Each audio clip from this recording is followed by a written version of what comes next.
Oh, I don't know. I thought it was you. I'm ready at this time. Let's do it.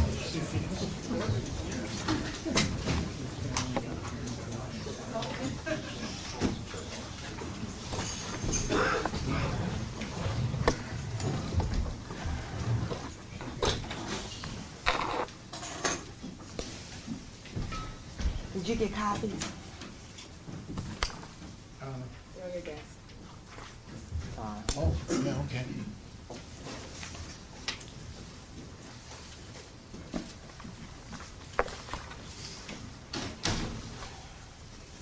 Did they? Yes. Yeah, so we're all set. Where's Mr. Donaldson? He's on his way back in. Okay, that's fine. I'm sorry.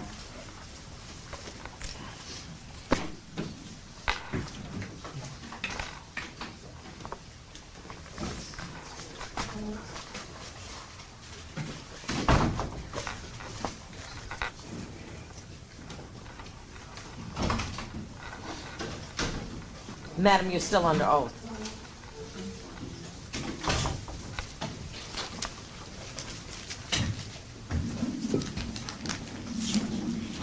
Back on the record. Madam, do you know someone by the name of Cheryl Braxton?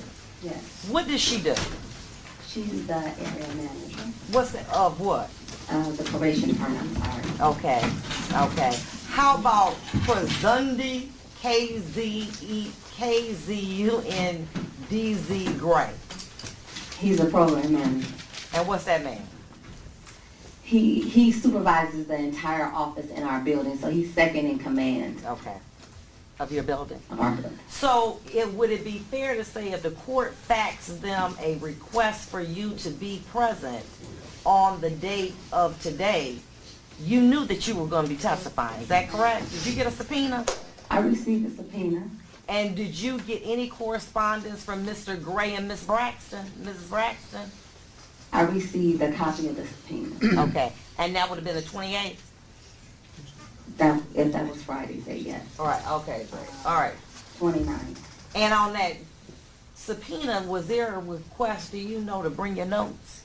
It says bring your notes and bring a copy of your pre-sentence investigation report, I do believe. Okay, very good. Okay, go ahead. I'm sorry to interrupt you. Mr. Donaldson. In your report, each and every factual recitation that you make in that report, you attribute to the source of that information, do you not? That is correct. And in terms of the description of the events that... Oh, wait a minute. Hold up a minute. What you mean by what you saying? What his question was? What did you take that to mean?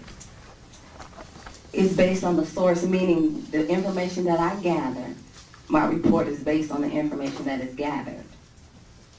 So your report is based on who told you what, right? Yes, and we cross-check and reference the information to maintain that the information is accurate. So if I'm provided a documentation, I contact the person in question, if you will, to cross-reference, to make sure it's factually based as much as humanly possible. Because you said that based on the seriousness of life-altering effects the defendant's behavior and actions had on the complainant's life forever. Would you cross-check with that? He said it, but would you cross-check with it? The reports by the... That is correct. That's it. So you ain't really cross-checking like you should have. Excuse me, I'm sorry. Yes or no? Like I should have. I didn't have the medical record Right. available to me. Okay, very That good. would be an accurate statement. Okay, so when you say to this, Mr. Prosecutor, that it's based on the information that you have, my question is, do you make recommendations when you don't have all the facts? Well, I didn't realize that I didn't have all the facts at the time. You didn't know that you didn't have the medical records, even though it was referenced in the investigator's report of his injuries? Yes. I assumed that the court had a copy of his medical records. But that's not your job to assume, is it? You're right. You're right.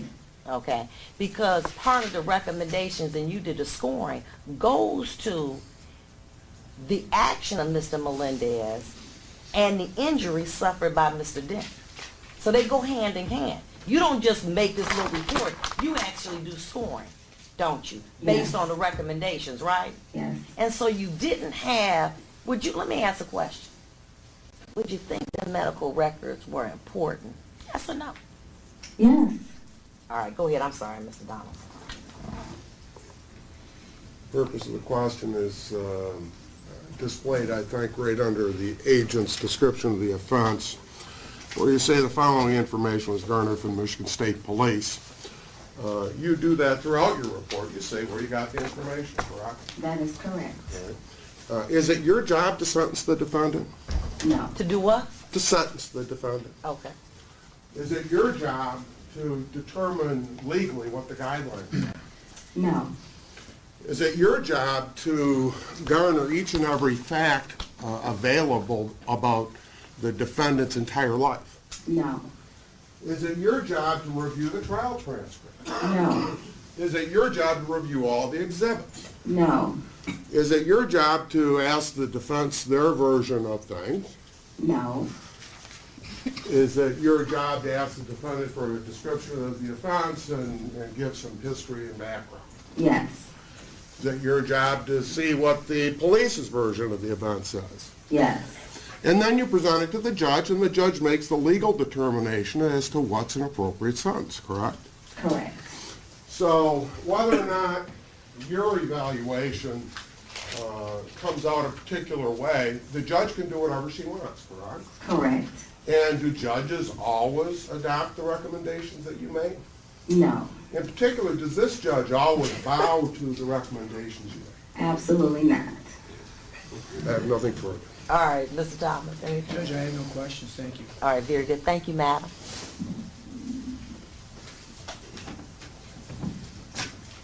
I'm ready to go into the sentencing of Mr. Melendez of the report.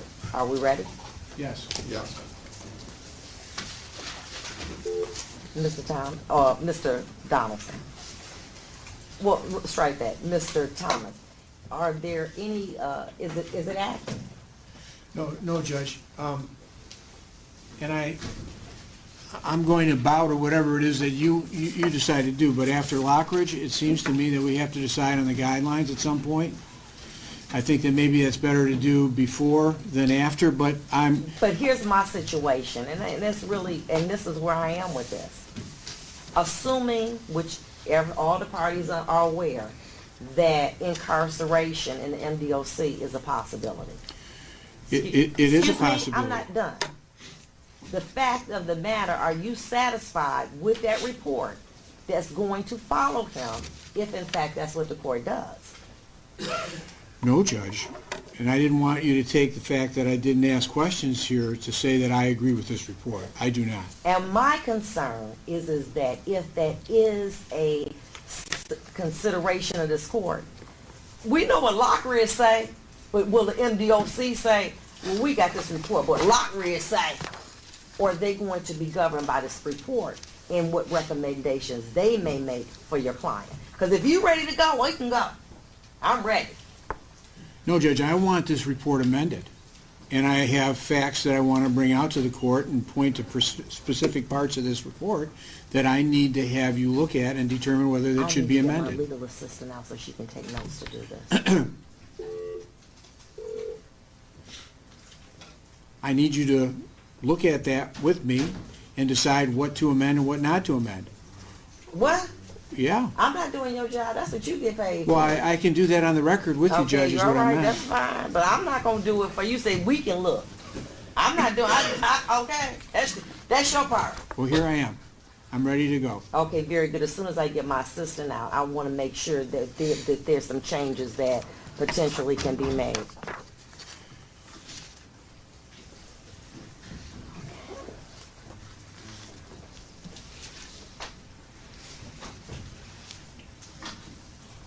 These changes have to be made to the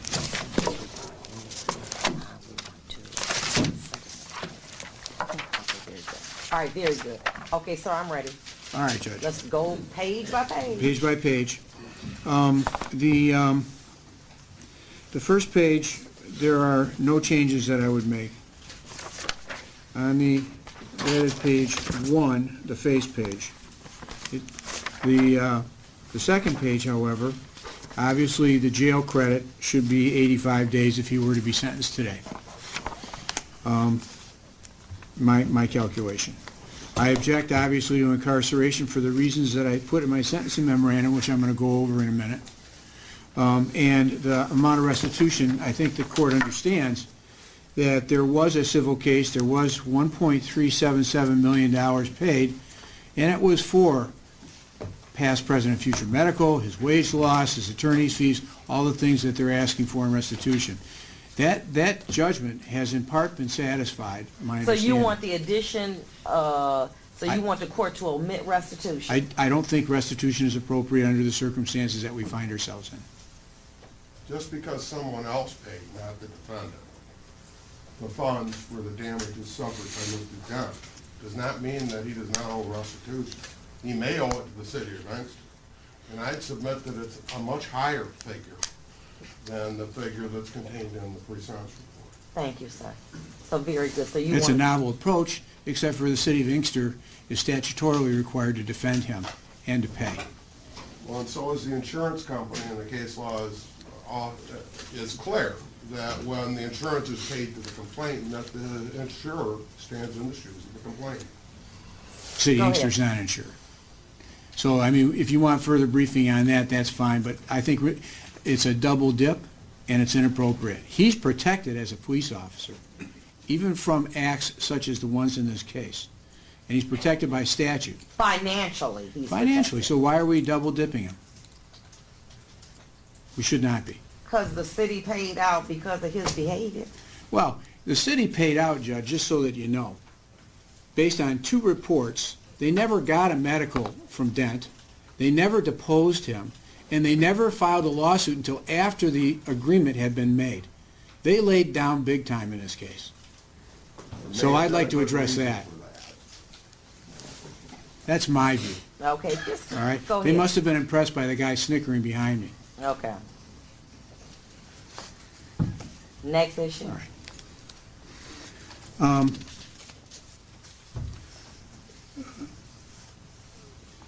Well, the sentencing guidelines on page 1 of the evaluation and plan, of course, I'm going to object to. Then Just read it. We did that in our memorandum. Just read it, what you want added. Well, we believe that the correct guidelines, Judge, are 10 to, No, I'm not, I said, what do you want to add to this report? That's it? You want to just argue the guidelines? Are you No. Okay, what do you want Oh. me to change about this report? okay. I want to change page 1. I want to change the life-altering effects reflection and taking no responsibility for his actions. I don't believe that there were life-altering effects. I don't believe that Mr. Dent has received one bit of treatment since he had his evaluations by the 2 psychologists in his civil case. I think his deportment on the stand, his presentation throughout, coupled with the 2 medical experts that you besmirched somewhat, that have weighed in that he suffered from post-traumatic stress syndrome. You saw it. You saw him constantly. You saw how he presented it. And I think it was evident to any untrained eye that he has lingering effects from the beating that he took. And he says he does. Here's the situation. The problem with this report as written is that there were other things that should have been considered that were not properly considered. And it's almost in hindsight that we're trying to go back and figure this out. I think that maybe in the best interest, but I tell you what, we'll get to that in a minute. I may send this report back. You want to do the guidelines? Let's do the guidelines. Well, just so that you understand where in the report I'm having an issue, when we do send it back, can I continue? Go ahead. All right, on page 2, the observations made in the defendant's in-car video are inconsistent with the details of the defendant's official police report. I believe that that is argumentative, and it is actually not the fact. The in-car video are consistent with the defendant's official police report, except for the reasoning behind what it was that he did. The jury was asked a question, whether or not there was assault with intent to do great bodily harm less than murder. They said yes. We disagreed, of course. But as it relates to the events that led up to that, I don't believe that they're inconsistent. Okay. All right, what else? All right. The next area is the complainant's hands are clearly visible to the camera and free of any weapons, as Auxiliary Officer Zielinowski appears to be talking on his radio microphone. Judge, if the court will recall, one arm opens the door, and at that point then he reaches over to the right. What for? All right? Well, it looked to me like both of the hands are out, but go ahead. I'm listening. That's on page 2. If I just might, and I don't mind coming back to it, I think it's clear in the agent's report, the probation officer's report, that this information came directly from the investigator's report. And it's the Michigan State Police's recitation of the facts as they see them. Now, if he wants to put in his version of the facts under defendant's version of the facts and resubmit something that puts his in, I think it might address the issue. That's just a suggestion. Well, I do agree with the fact that we could add that.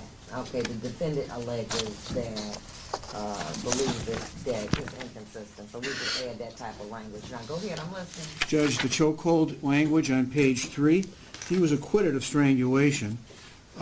He was, not only was he acquitted of it, the testimony of the 2 witnesses that testified about it said that what was employed here was not a chokehold. And so any reference to a chokehold is inappropriate and should not be in the report. I agree. Go ahead. The last part, well, there's another paragraph on chokehold, which is the fourth full paragraph on that same page 3. And so I'd ask that that also be redacted.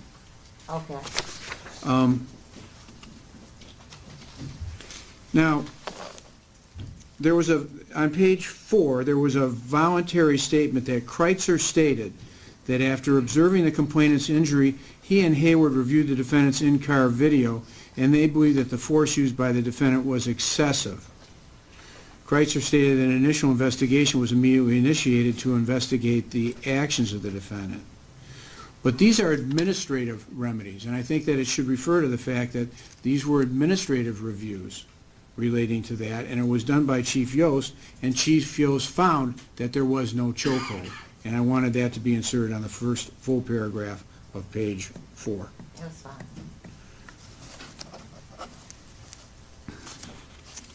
Now, the victim's impact statement, which is later on in that page, there is a reference, and you cued into this as well, and that is office manager at Gregory J. Roll, PC, Attorney Law Office, who represented him in this case. Mr. Roll did not represent Mr. Dent in this case. That Although is correct. he was clearly present at all times, I don't think any reference to him.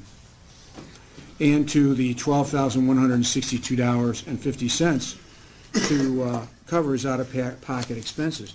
Typically in civil cases, Judge, and I don't have their retainer agreement, Mr. Roll got a third of that $1.377 million. Typically they do. And typically they wouldn't ask for an additional amount of money. I too was surprised.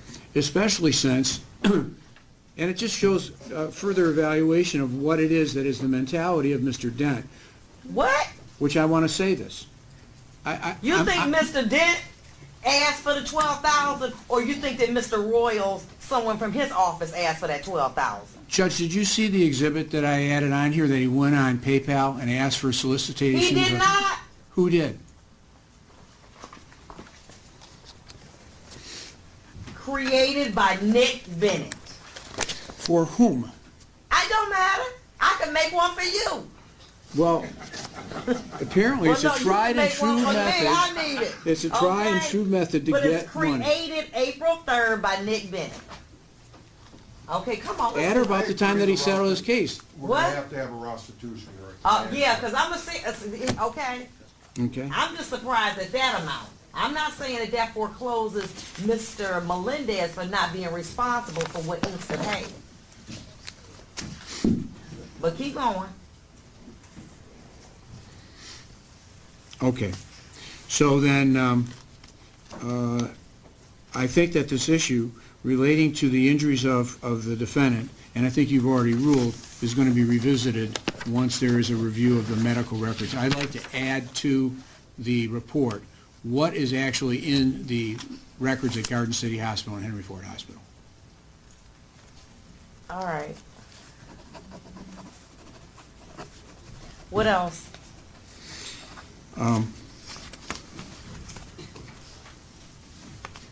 Because right. here's the situation.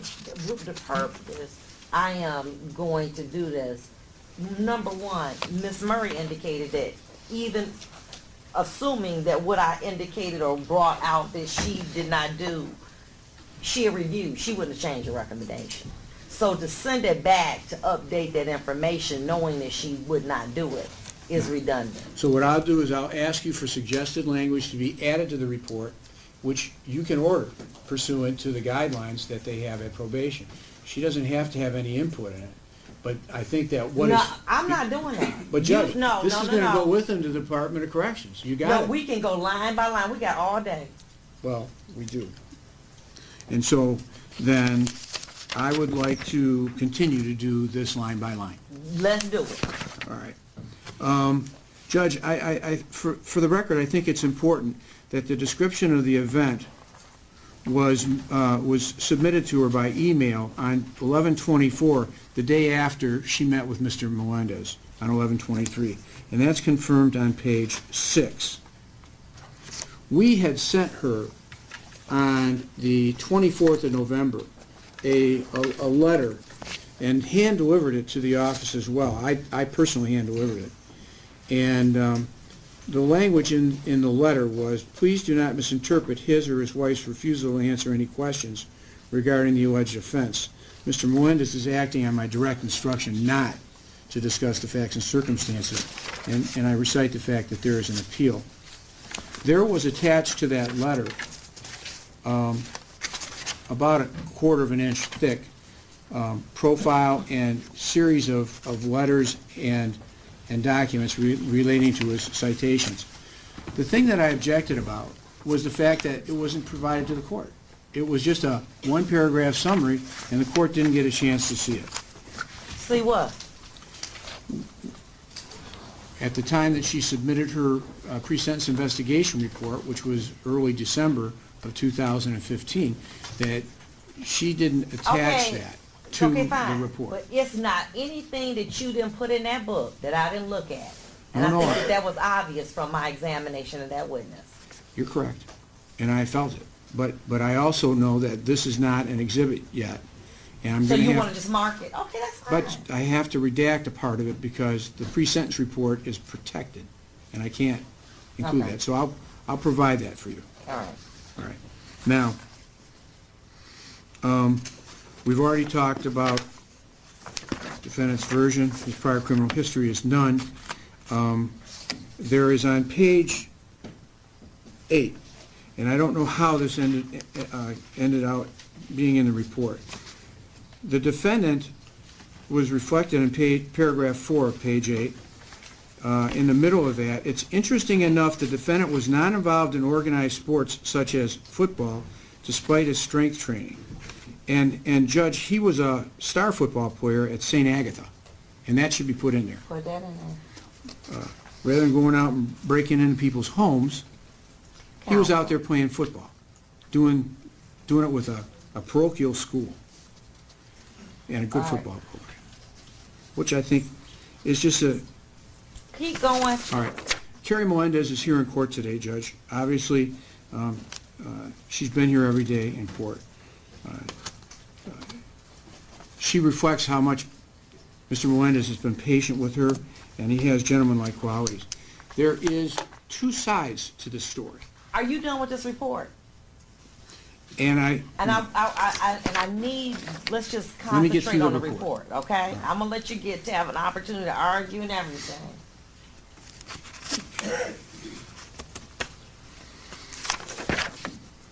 But I wanna make sure this report is No, right. the only other aspect is, obviously, the name Melendez is a Hispanic name. On the very second to last page, they put down his race is unknown. I We'll know change that. Thank you. Anything else on this report? No, Judge. Okay, all right. All right, as to that, okay, before we get to the guidelines, Mr. Donaldson, Mr. Dent wants to speak? Or have somebody read something, or My have Mr. understanding Royal is- say something? No, not Mr. Roll. It's my understanding, and I'd like to address the court as well, that he does have a representative he'd like to have speak. He doesn't feel... Is that individual present? Mayor. Yes. Please stand, madam. Okay, first of all,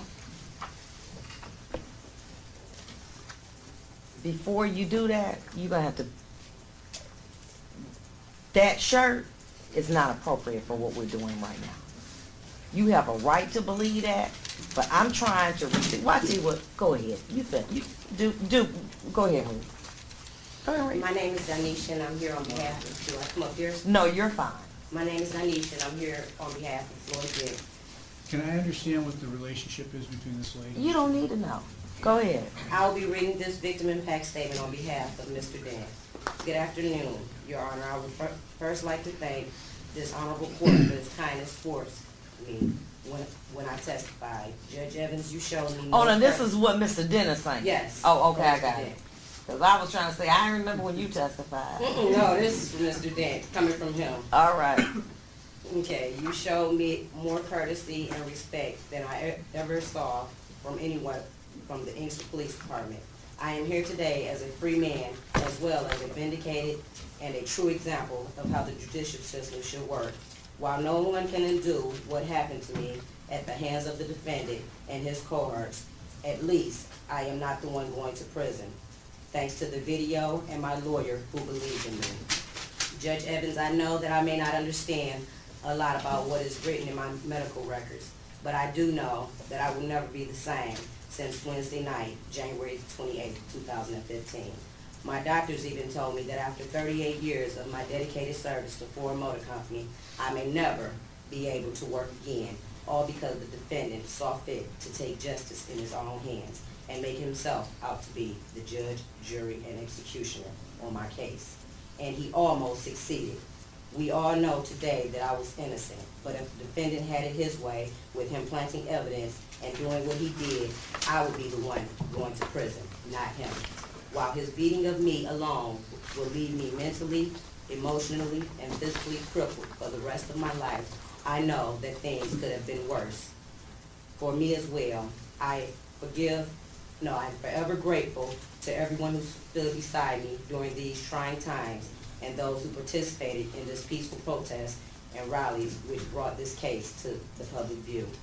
The defendant not only violated my rights as a civil citizen... I'm just curious, is this verbatim what Mr. Dent told Yes. you? Okay, go ahead. Go I ahead. just I'm, rewrote it. I'm listening to you. Go ahead. Okay, back to where I was at, okay? Violated my rights as a civil citizen, but he abandoned his oath, his duty, and his charge as a police officer. And for that, he should be ashamed. His actions as Robocop were unjustified, reprehensible, and made good police officers the subject of public contempt and ridicule. For that, he should always be ashamed. You clearly admitted at my preliminary exam that you targeted me and you were going to pull me over regardless of how I was driving. Why? Because I was a black man in a Cadillac. I know, Judge Evans, that you will do the right thing, and I trust you to make sure that the defendant's sentence is fair and just. And while someday I may be able to forgive him as a man, no one should ever forgive what he did as a police officer. Thank you, Mr. Floyd Dent. Thank you, Madam. You're welcome. Let's go over the pre-sentence report. Let's go over the guidelines. And we understand at the onset that under Lockridge, People versus Lockridge, the court is not bound by them. So let's start.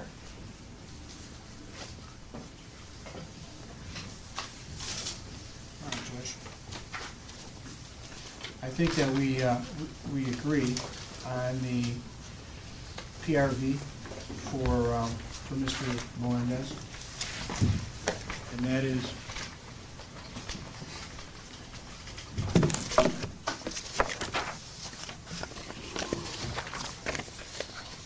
one second, Judge. Take your time.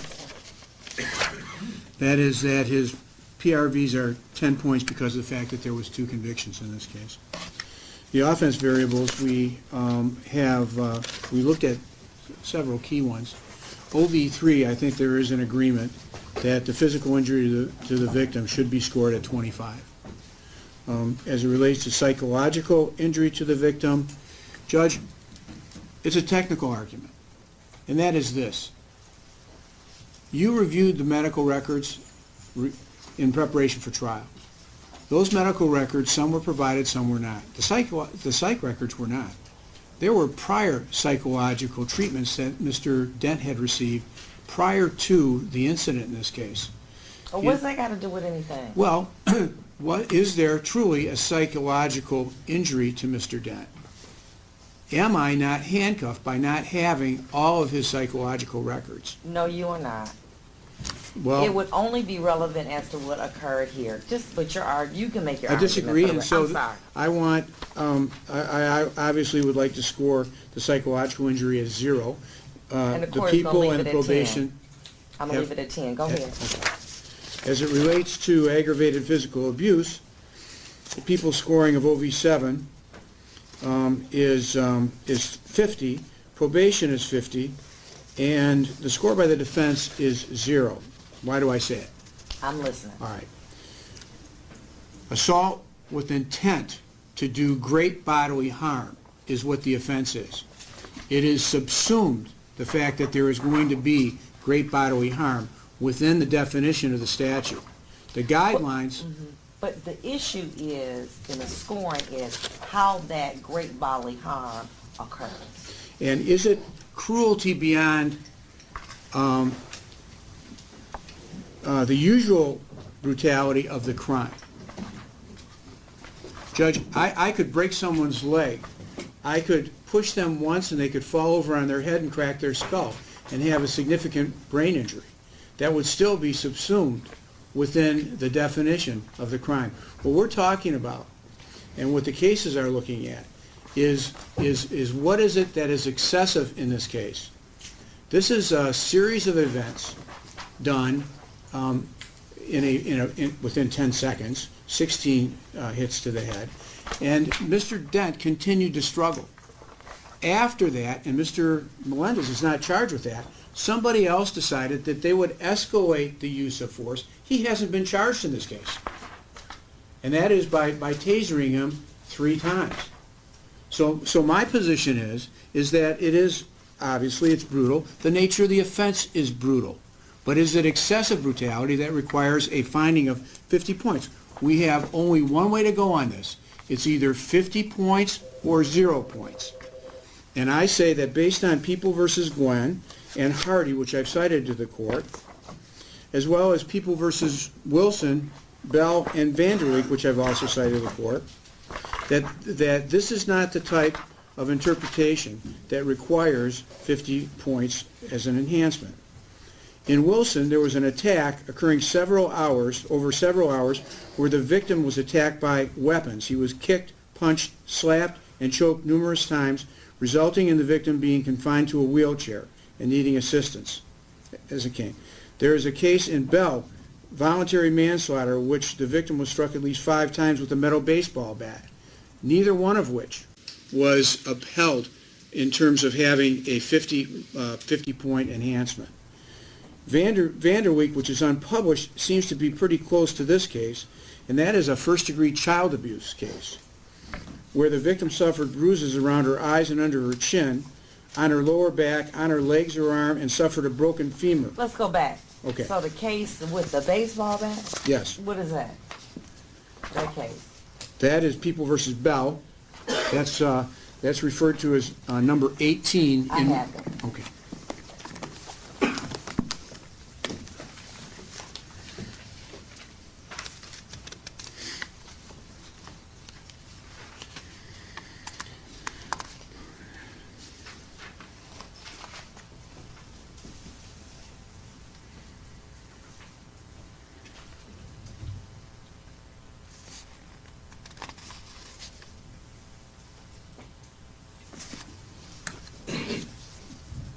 Okay, People versus Bell, citing that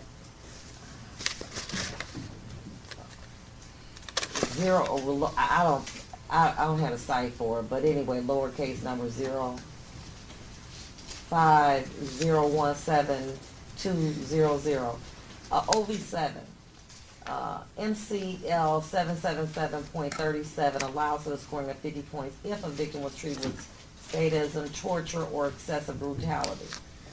This trial court scored 50 points under OV7 based on its determination the defendant's conduct was designed to substantially increase the fear and anxiety that Furman suffered during this offense. We question whether the facts supported this conclusion. However, a score of 50 points under OV7 would nonetheless be appropriate because the defendant engaged in excessive brutality. The evidence shows the defendant struck Furman at least 5 times with a metal bat. Furman further testified that there was a large tear of skin to his left ear, bleeding to the scalp, damage to the surface of his brain area, and his left shoulder and upper back were bruised, and he was bleeding under the surface of his skin. So you said that to say what? 50 Well, points Judge, apply. that's 5 times with a baseball bat. There was no weapon used here. Okay. There were 16 blows to the head And Judge, while he was on the ground. struggling. Okay. Struggling. Well, if you want to say struggling, there were 16 blows to the head. So how do you not feel that there's excessive brutality when there were 16 blows? 16 blows fist? within 10 seconds. He I stopped. don't care if it's within 5 seconds. It's Judge, 16 blows. He stopped. And even then, after that, Mr. Dent continued to struggle. It was not excessive brutality. In fact, the amount of force that was used to restrain him was escalated. Nobody charged the guy with a taser. All right. All right? And there's another issue. I'm listening. Subdural hematoma was initially thought to have been what it was that Mr. Dent might have been suffering from. At Garden City Hospital, I want to make this clear because I think the court misinterpreted it. At Garden City Hospital, they took him up to critical care because they thought he might have had it. And it was at that time that Mr. Dent admitted to Dr. Aziz that he used cocaine that night. So what that got to do with the bleeding? Here's my point. That was ruled out. Once they did the CAT scan and reviewed it, they determined there was no subarachnoid hemorrhage. And the only bleeding that was there was associated with his eye orbit injury. And that was confirmed before he left. And the only reason why he was in the hospital for 3 days was because they wanted to rule it out, and they did, which was confirmed when he went to Henry Ford. The nature of the injuries, the duration of the event in which it occurred, the fact that you have a police officer who has authority to strike people under certain circumstances, all go into the question of excessive brutality. Respond. I think that counsel misapprehends the state of the law as it relates to assault with intent to do great bodily harm. You'd have no injury and be convicted of assault with intent to do great bodily harm. I shoot at somebody and I miss, and the jury concludes I meant to mess them up real bad. So the extent of the injury is not part and parcel of the assault with intent to do great bodily harm. Secondly, my argument's pretty simple. Somewhere between below 1 and below 16, that was too much. And it was intended both, as the court read, to increase the anxiety that Mr. Dent felt under the torture and sadism component, and it was excessively brutal. It was both. And I'd submit to you that somewhere between 1 and 16, that was too much, and it was intended to victimize I'm a score for Mr. Dent. 50 points. I do believe that the use of force was excessive in this particular matter, and I'm going to leave it at that, 50 points. Your objection's noted. Judge, No? I did not point out to you in the Bell case that the person died. Oh, okay. I saw that too. Because the next line said the medical examiner said. Okay, now what else? Mr. Thomas? I'm fine.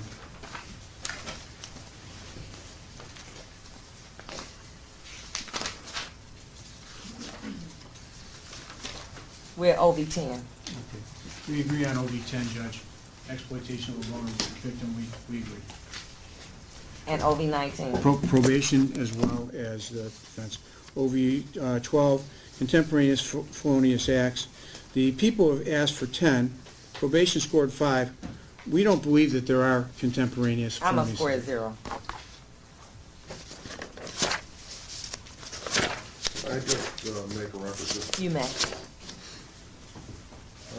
Our position at the charging phase in both at the exam and at the trial was not to address the behavior of the defendant in creating a false police report. And I'm not talking about the number of blows and why. I'm talking about whether or not they had a constant surveillance of Mr. Dent during the course of these events. And it's clear through a review of the video, which the court has reviewed, that that's a lie, both in his report and his testimony at the preliminary exam, which I attached as exhibits.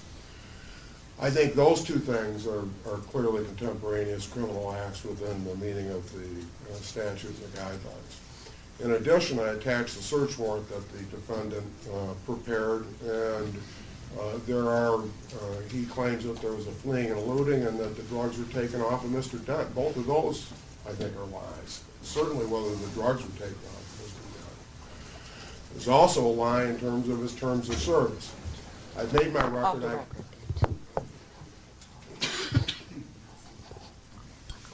Go ahead. I've made my record. I accept the court's ruling, but I wanted my position to be clear for the record. Very good, okay.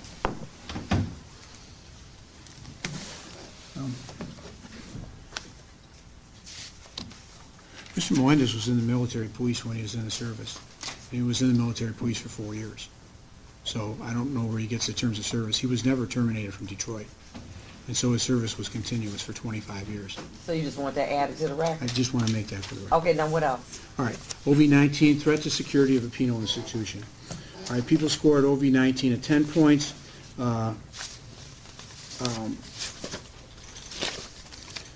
It's scored, and the probation score is at 15.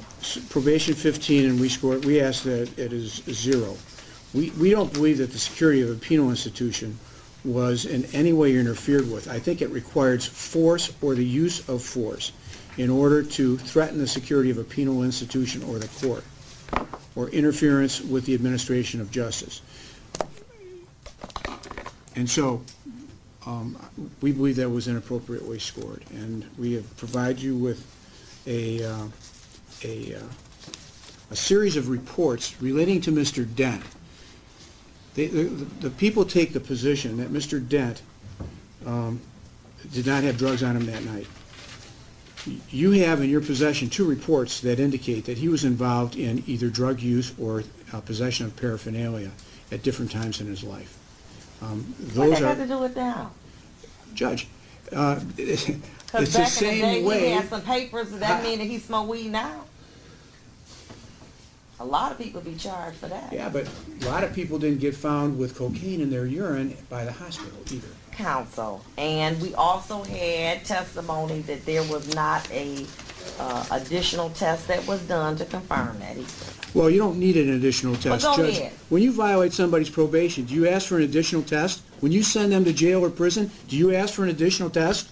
Come on. Okay, so you want it at 0. What's your position? My position is this whole case is about obstructing justice and the administration of justice and lying to bolster a case even if it existed on Mr. Dent. I think that's what this case is all about.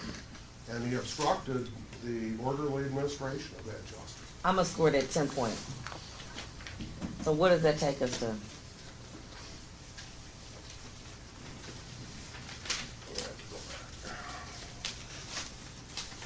I think you subtracted 10 points from my scoring.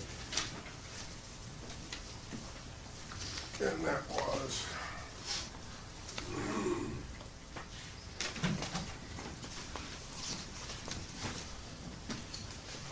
$105. Yes. I just want to make sure I'm accurate. Yes, you did not give me OV12. You scored it at 0, and I had scored it at 10. So at 105, what is that? Same grid, same place, same grid.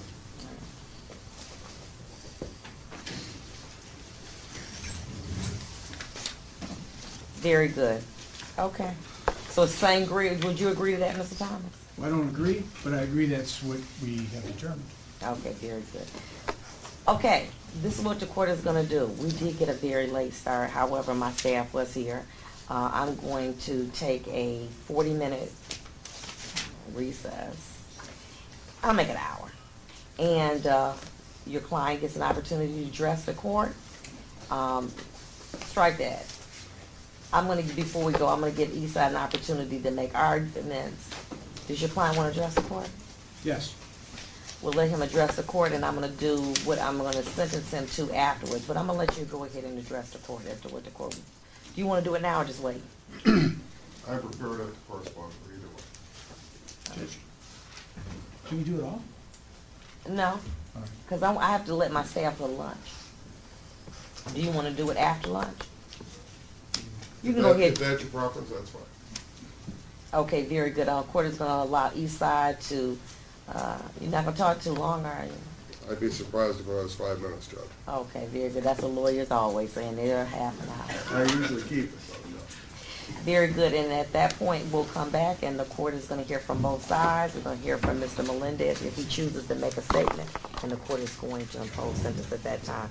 Court is in recess until 2 o'clock. All right. Oh, I'm sorry. Yay. Oh, Mr. Royal, you want to do Mr. Bashir's, that issue right quick? You ready? My issue? Yeah, about, It's been resolved. Got it? And by the way, it was your new clerk that did it. oh, okay. So, All right, very good.